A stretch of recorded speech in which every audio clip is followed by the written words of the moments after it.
ఖాళీ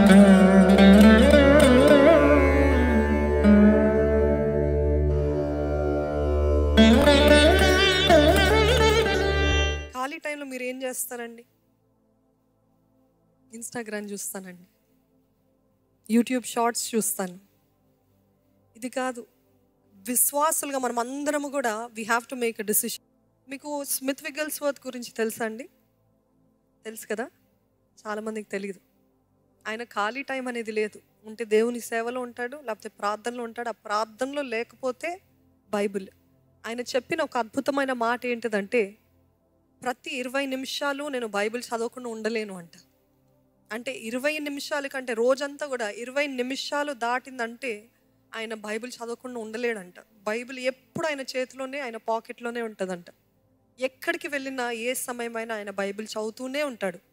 ఎందుకు అంత గొప్ప శక్తి ఆయన సేవా పరిచర్యలో?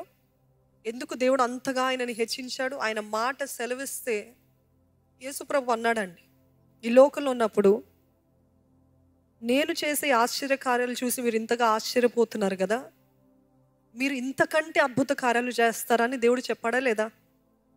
చెప్పాడంటే మరి ఏవి అవి అంటే ఆయన చెప్పింది అబద్ధమా?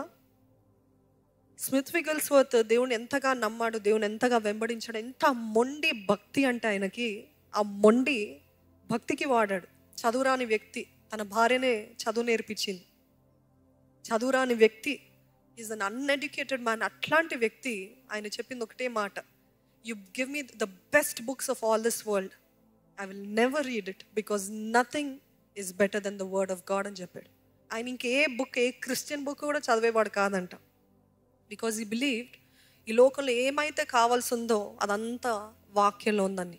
మీరు కూడా అంగీకరిస్తే ఆమెనని చెప్తారా?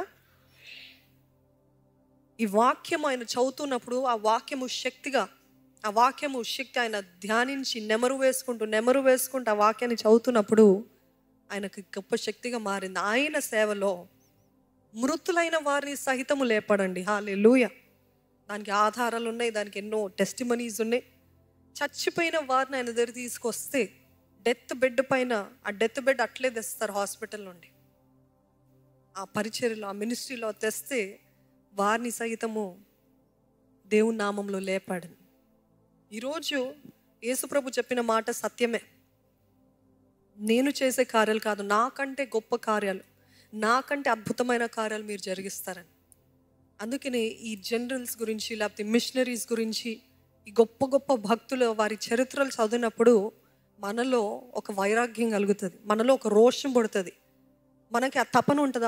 వాళ్ళు ఇంత మామూలు వ్యక్తులు అంత గొప్ప కార్యాలు చేస్తారంటే ఈరోజు నేను చేయగలుగుతాను. క్యాథరిన్ కుల్మన్ దగ్గర ఒక్క $5 ఉన్నాయి ఫస్ట్ మీటింగ్ చేసినప్పుడు. ఎక్కడ చేసింది? పెద్ద ఆడిటోరియంలో చేసినప్పుడు she had only $5. She said, I serve a big God and I want to do it big అని చెప్పింది.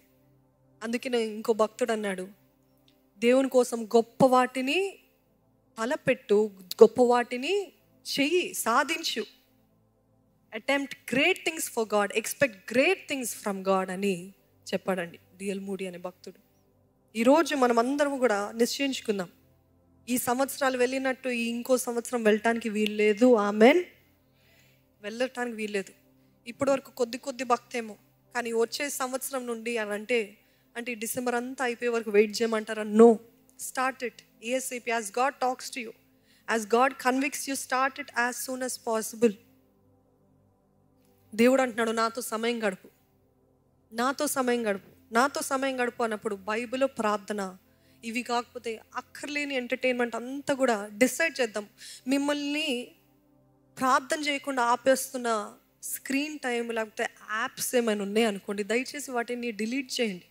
అవి మీ జీవితంలో నిష్ప్రయోజనంగా ఉన్నాయి, మీ జీవితాలు ఎంతగానో స్టాగ్నెంట్గా ఉంచుతున్నాయి, ఏం సాధించలేకుండా మిమ్మల్ని కట్టి పెడుతుందంటే దయచేసి వాటిని మన జీవితంలో నుండి తీసివేద్దాం. ఎందుకంటే దేవుడు అన్నాడు, ఇవన్నీ కలిగి నరకంలో వెళ్ళటం కంటే తీసేసి, నీ కన్ను పాపంలో నడిపిస్తుంది, కన్నును పీకే, నీ చెయ్యి నీ పాపంలో నడిపిస్తుంది, చేతుని నరికే, ఇవి లేకుండా పరలోక రాజ్యంలో చేర్చబట్టము ఇంకా మేలు, ఇవన్నీ కలిగి నరకంలో వెళ్ళటం కంటే.